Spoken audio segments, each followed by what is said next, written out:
Hello and welcome to another Bad Comic Review. Today we're looking at the Man of Steel issue 1. This is the 2018 miniseries which relaunches Superman into the forefront of the DC universe. This is written by Brian Michael Bendis on script, Ivan Reyes on pencils, Joe Prado on inks. Jay Fabok did art on pages 21 and 22 for some reason. Alex Sinclair on colors, Corey Petit letters, Reyes, Prado, and Sinclair did the cover. Jessica Chen was the associate editor with Mike Cotton as the editor, and Brian Cunningham is group editor, of course. Now, we have a few interesting stories going here. There's a flashback in time to Rogol Zar. Apparently, he is somehow responsible for what happened to Krypton, and we're getting opening volley of him spewing vitriol about how much Krypton's awful and how they're spreading out across the galaxy and blah blah blah, and he's pleading to a lot of the higher powers, the old gods, new gods, whatever. I see a Green Lantern Guardian in there. I'm not sure who the others are, and I don't really care right now. And they're taking his words under advisement. Apparently, he has some sort of personal grudge with the Kryptonians as well. Well, then we jump to the modern time where Superman is apprehending Killer Moth and Firefly and stopping a fire and various other shenanigans. He's doing an article for the paper about the arsons because apparently there's been a string of electrical fires that are arson based, and he suggests they talk Firefly about that. But one of the kids he saves is this little girl who, she does some unnecessary swearing, which I think is the main detraction I have from the book, because without that, this could have been a good kid's book, but I don't like it when they take what could be a good all ages book and insert this forced swearing. It just is lazy, and Bendis is better than that. This book proves that, because without that, it would have been a very good issue. And the art is fantastic. I was real impressed with that, and I would like to learn more about this weird alien guy that wants to destroy Krypton and what his connection is to the Man of Steel. But Rogol Zar is somebody we are going to learn more about, because the world fades to white at the end of the issue and we're left with a cliffhanger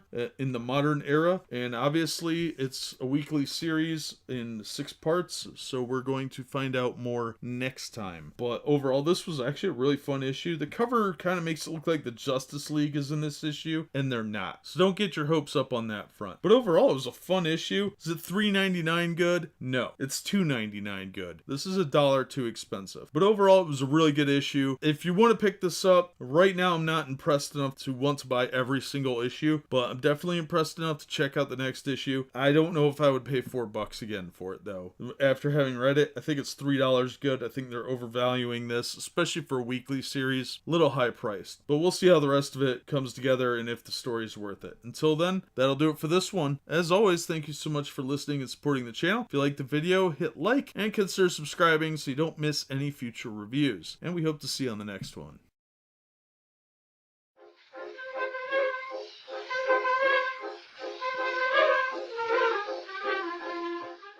Hello and welcome to another Bad Comic Review. This time we're looking at the Man of Steel issue 2 of 6 from 2018. This is by Brian Michael Bendis with art by Doc Shaner on pages 1 through 13, Jay Fabok on 14 and 15, and Steve Rude on 16 through 24. There are distinct differences in the art styles, so it is pretty noticeable, but overall pretty good. It was nice to see Steve Rude's style because he's got a very distinct style and I really like it a lot. It's very clean in my opinion.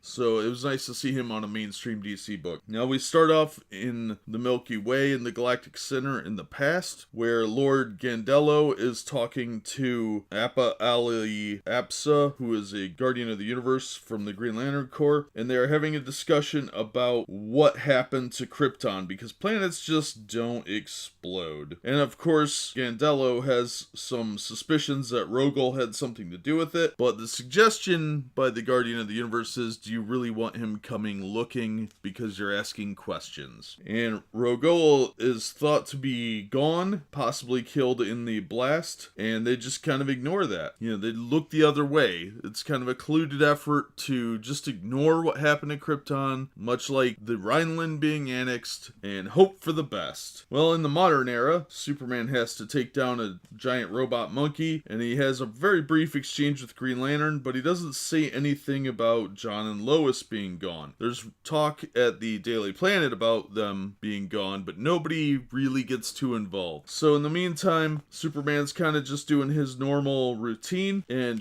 saving the world and inspiring people. But out in the far end of the Vega system, we see Ambush Bug, which was a great cameo, by the way, doing some tricks. And this guy comes into the space bar and has a drink with an old friend, but this nameless friend sees something hanging around on one of the statues, like a little trophy or trinket, and he recognizes it as being Kryptonian, and that's when he hears the tale of the last son of Krypton, and he is not happy about that. Then we find out that this Robinson Good lady is starting conversations about what happened to Lois, and that gets the nosy gossip columnist to ask a lot of inappropriate questions, but Clark doesn't hang around, he takes off, and that's kind of where the issue ends. The picture on the cover, although well done, is a complete lie. That scene doesn't appear anywhere in this issue. This is not an origin story. This is just a regular series story. I don't know why this is a mini-series. It has a little bit to do with the history of Krypton, but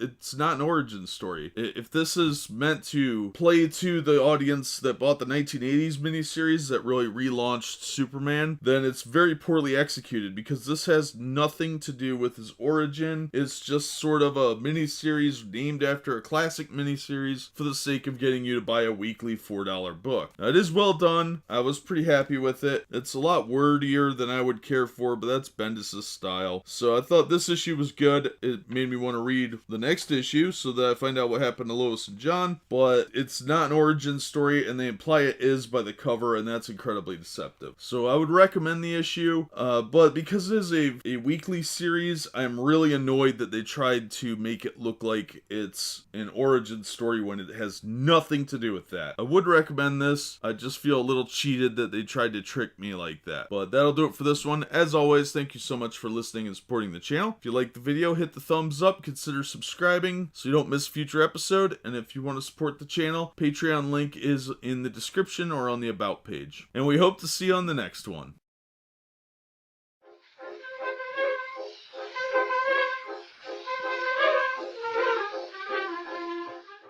Hello and welcome to another Bad Comic Review. This time we are looking at The Man of Steel issue 3 of 6 from 2018. This is written by Brian Michael Bendis with art by Ryan Sook and Jason Fabach and inks by Wade Von Graubadger. Alex Sinclair did colors, Josh Reed did letters, Ivan Riaz, Joe Prado, and Sinclair did the cover. Now, the cover is really well done, I thought, very dynamic, kind of sets up what's going to happen here. Now, Rogol Zar has made his way to Earth, and the hunt is on. He destroys the Fortress of Solitude. Meanwhile, Superman and Batman are investigating these string of arsons, trying to help the arson investigator figure out what's going on and who's causing all them. That's when Superman gets the alarm there's something going on at the fortress, and it's just annihilated. This guy has destroyed everything, and I mean everything in there. Kara shows up to help, and she is distraught to learn what happened to the scene where they pull back and show why they're so upset looks really weird to me. Kara's face looks like she saw the Kid from the Ring video, but then we get a glimpse at something that happened that made John and Lois disappear, and we get this giant head thing and a mysterious traveler in there, but they don't really tell us what that's all about yet. We are on issue 3 and we still don't know what happened to Lois and John, but the story ends with a cliffhanger with them finally finding Rogol Zar. The final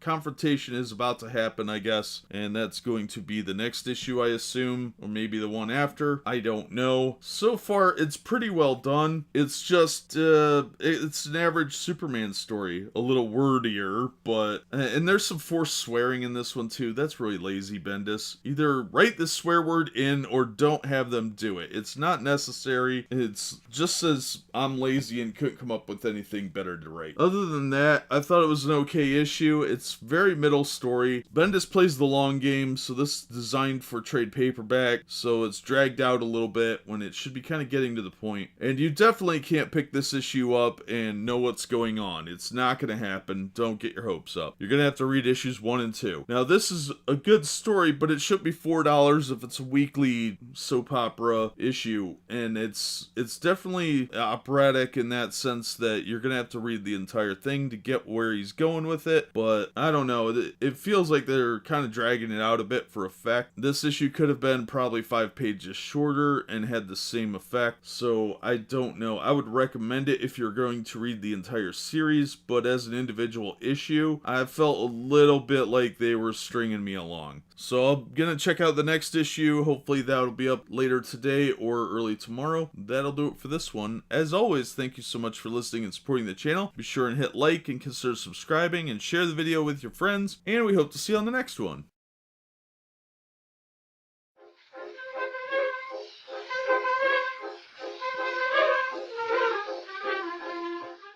Hello and welcome to another Bad Comic Review. This time we're looking at the Man of Steel issue 4 of 6. This is a miniseries by Brian Michael Bendis with Kevin Maguire and Jason Fabok on art, Alex Sinclair colors, Josh Reed letters, Ivan Reyes, Joe Prado and Sinclair cover, Jessica Chen associate editor, Michael Cotton editor, Brian Cunningham group edit. Cover's a lie, it doesn't happen, just like last time. Or just like issue 2. We start off with Rogel fighting with Kara and Superman, and it goes on for several pages. They're definitely dragging this out now. I don't know why this couldn't be a 4-issue miniseries and just kind of get more to the point. We learn that he's somehow using the yellow sun, which he doesn't seem to be used to. Superman kind of scans the area. We see his eyes turn blue.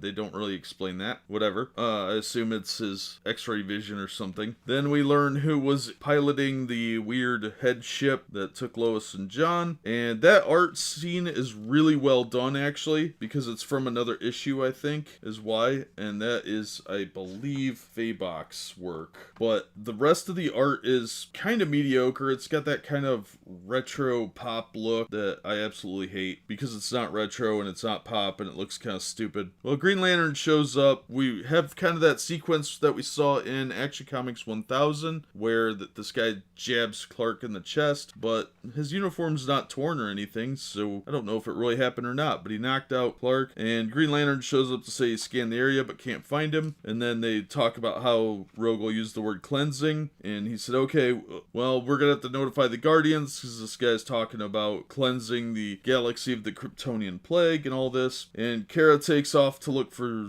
Rogel, and Clark goes back to the Fortress of Solitude where he meets Rogel, and Superman is very unhappy. There's a kind of stunted conversation between the two of them, and then a cliffhanger ending.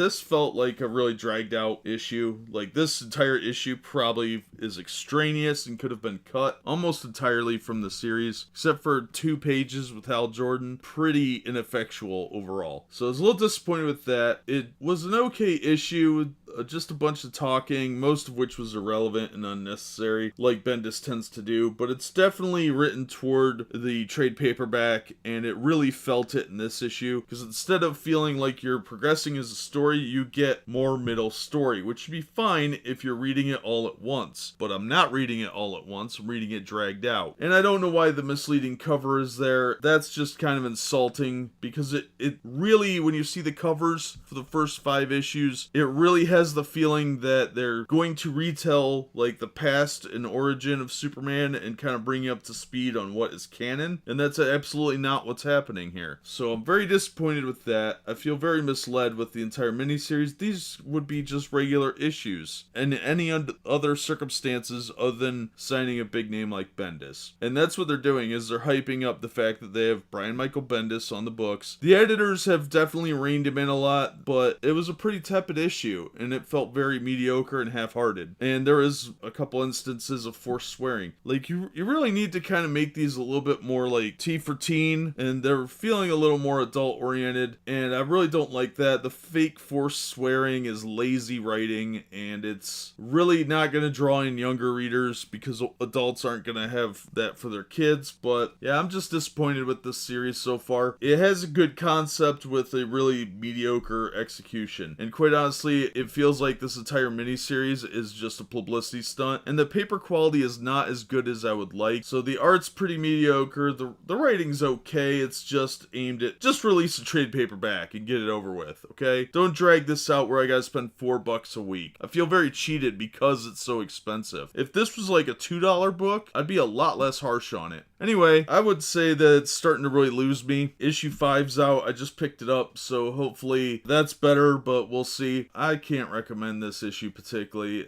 If you're a completionist, you're gonna get it anyway, but otherwise, so far this miniseries is just kind of lackluster as a whole. Hopefully next issue will pick it up a little bit, but that'll do it for this one. As always, thank you so much for listening and supporting the channel. If you liked the video, hit the thumbs up and consider subscribing so you never miss an episode, and we hope to see you on the next one.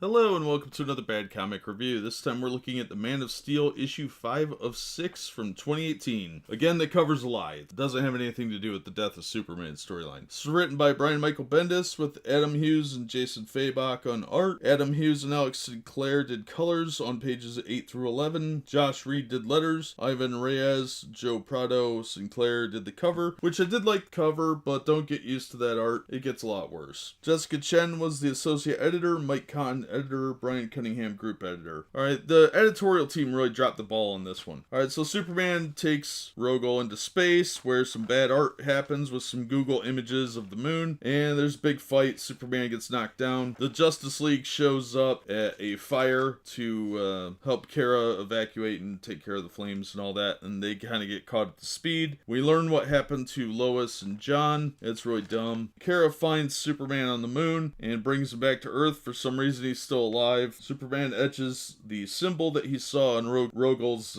axe onto a serving tray, which is really rude. Those things are expensive. But nobody ever seems to know what it is. Then some more bad art happens with a whole lot of talking. Superman suits back up because him and Batman come to the realization that the end goal is because Rogol destroyed Krypton because of Kryptonians. He's probably going to do the same to Earth. And sure enough. So here we are. 5th issue. Next issue's last one. This was a complete travesty of a comic. The art is pretty terrible overall. There's some really cool panels. There's a scene where Superman headbutts Rogol, which looks really cool, but overall, the art looks really lazy, really amateur hour, and almost rushed. The dialogue and wording is excessive and not conveying a lot. I felt very ripped off by that, but the whole thing with the cityscapes and vehicles looking traced, the moon especially, it's very obviously a traced photograph, and there's a lot of lack of detailing on buildings, which makes it look very, very rushed, very lazy. Batman looks pretty good though, and Wonder Woman doesn't look too bad. I think if the artist took more time with the work and put the detailing in, it would look a lot better, but the fact that they didn't betrays the laziness of it. Plus the whole thing with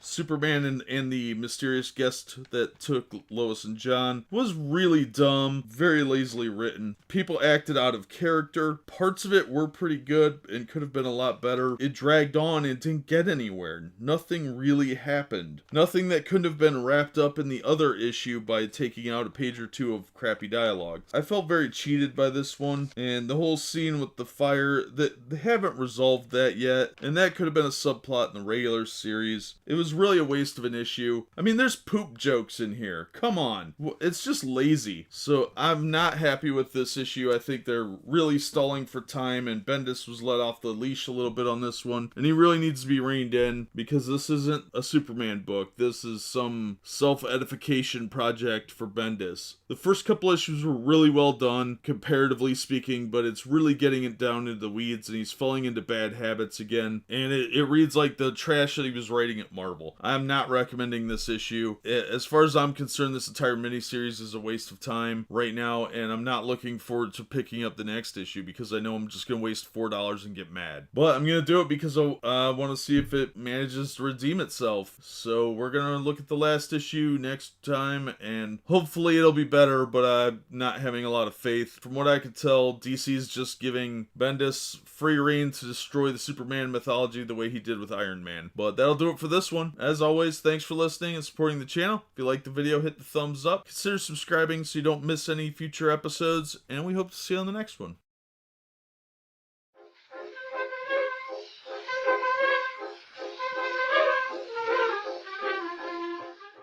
Hello and welcome to another Bad Comic Review. This time we're looking at the Man of Steel issue 6. This is the final chapter of the miniseries of 2018. And it was about what I expected it to be. So this one bounces around a lot between the Kents talking to Mr. Oz and deciding what to do there, and then the fight with Rogol Zar. And quite honestly, it was pretty disappointing on all fronts. I'm not gonna lie, I would not repurchase any issue of this miniseries again if I had to do it all over again. Which is disappointing too, because there are elements that are really cool. The first couple issues were pretty good, and then it got really dumb. So this is written by Brian Michael Bendis, with Jason Fabok on art, Alex Sinclair on colors, Josh Reed on letters, and the cover was by Ivan Reyes, Joe Prado, and Sinclair. Jessica Chen was associate editor, Mike Cotton was editor, and Brian Cunningham group editor. I did like the art. I thought Jason Fabok did a really good job. He draws Superman really well, so I'm really liking his art in this book. I'm not going to complain about that. I think that the art style is pretty solid, but the story is incredibly weak. Like they say, the fate of John and Lois revealed. Well, we could have figured that out after issue 2. So it wasn't exactly a big reveal. It was just a lot of navel-gazing and whining and moralizing in between. They could have got right to the point and got that out of the way. It could have been a 2 or 3 page segment 3 issues ago and wrapped it all up in a nice little bow. Instead, it gets dragged out, and Bendis cannot write children. This kid talks like he's like 23. So anyway, so they're fighting Rogol Zar, and Green Lantern eventually shows up after everything's done, but Superman's trying to fist fight him and it's not working, so thankfully Supergirl comes up to save the day, and she has to save him using, I don't know, that logic thing that Superman should have come up with 5 minutes in. Instead, Superman is treated as a stupid brawler as opposed to somebody intelligent like he is, and they spend more time on the Lois and John storyline than they do on Superman, and I'm really annoyed by that. And there was this stupid feel-good section at the end where they talk about the loss of their friends, and then some kid accuses Superman of starting fires, which is a story hook that shouldn't be at the end of a mini-series. It should be in a regular issue. That entire subplot was extraneous and just filler. This whole thing was written as a graphic novel and broken up into 6 parts, and it's very obvious. But it shouldn't have been a mini-series. It should have been regular issues. And that's my primary complaint, was it's very deceptive. We learn almost nothing about Rogol Zar, so what's the point in having him as a special villain in a miniseries? His motivation is just destruction. It's very straightforward. There's no real explanation as to why he wants to get rid of all the Kryptonians, what they did to him. Nope, we're not going to learn any of that. Apparently that's going to be taken up in the Supergirl regular series, and that's going to be explored there. So this was all just a PR stunt to get your money, because they wanted $4 a week to boost some sales, and they wanted to show off Bendis, which they could have done in a regular series. Nothing was really explained. Superman wasn't even the hero in the book. Kara was. She had to get rid of him, and it was a total Deus Ex Machina. There was no real build up to it. I was incredibly disappointed. It came off as lazy. There was, of course, the kid doing some forced swearing, and we had to have some sexual innuendo. Bendis is just lazy now. I don't know why they're letting him get away with this, but I think it's really gonna hurt Superman. I think he's got the potential to do Superman right, but I don't think he knows how to, and the editors are obviously not going to do their jobs and rein him in. So he's going to get free rein to do whatever nonsense he wants, just like he did over at Marvel. And as we saw from the last Iron Man story arc, especially with the whole Riri Williams nonsense, he's just going to put a bunch of ham-fisted social justice nonsense in there, or make the character look stupid and inane and get shown up by the Mary Sues, which is what happens in this issue. So I would not rebuy this one. I'm not going to recommend it. It was better than issue 5, but that's not saying much. It wasn't worth reading, and it certainly wasn't worth $4. Although the artist did a great job, and so did the colorist and letterer. I thought they did a remarkably good job with what they had to work with, and I really do like the art, but it couldn't save the book. So I'm going to say don't bother. Just read the synopsis on the internet and move on. These were just forgettable regular issues designed as a special event to trick you out of money. On that note, I'm going to wrap it up there. As always, thank you so much for listening and supporting the channel. If you liked the video, hit thumbs up and consider subscribing so you don't miss any future reviews, and we hope to see you on the next one.